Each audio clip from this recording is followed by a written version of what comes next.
Good Sunday morning, everyone. What if someone handed you the keys to a powerful car, but you refused to learn what the traffic signs meant? Having power without wisdom could turn a great opportunity into a disaster. Proverbs 9:10 says, "The fear of the Lord is the beginning of wisdom, and the knowledge of the Holy One is understanding." The book of Proverbs is strongly associated with King Solomon, whom scripture describes as exceptionally wise. It also contains sayings collected from other wise teachers. These instructions were originally given to train young people and ultimately the entire nation of Israel in how to live skillfully under God's authority. In the ancient world, wisdom was not simply knowing interesting facts. The Hebrew idea of wisdom, shokmah, includes the ability to make sound decisions and live rightly. A person could be highly educated and still behave foolishly. But what does the fear of the Lord mean? This is where people often misunderstand the verse. It does not mean believers should spend every day terrified that God is waiting to destroy them. The Hebrew word yirah can communicate fear, but it also carries the ideas of reverence, awe, and deep respect.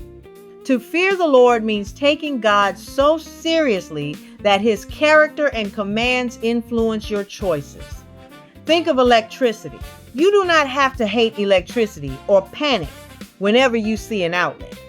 But because you understand its power, you treat it with respect. Respecting God, however, goes much deeper because he is not an impersonal force. He is the holy creator to whom we are accountable. The word beginning does not mean fearing God is something we outgrow. It means reverence for God is the starting point and foundation of wisdom. And knowledge of the Holy One is more than collecting information about God.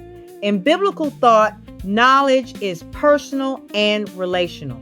You learn God's character, trust his truth, and allow what you know to transform how you live. Our culture often says, follow your heart, but your heart can be emotional, wounded, impatient, or misinformed.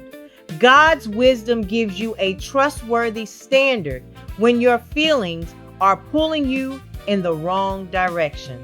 So before making that decision, ask, does this honor God? Does it agree with his word? Will it produce righteousness or regret? Child of God, intelligence can help you make a living, but godly wisdom will teach you how to live.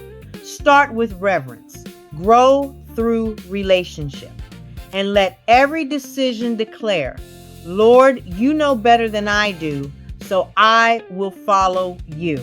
Have a wonderful, blessed Sunday.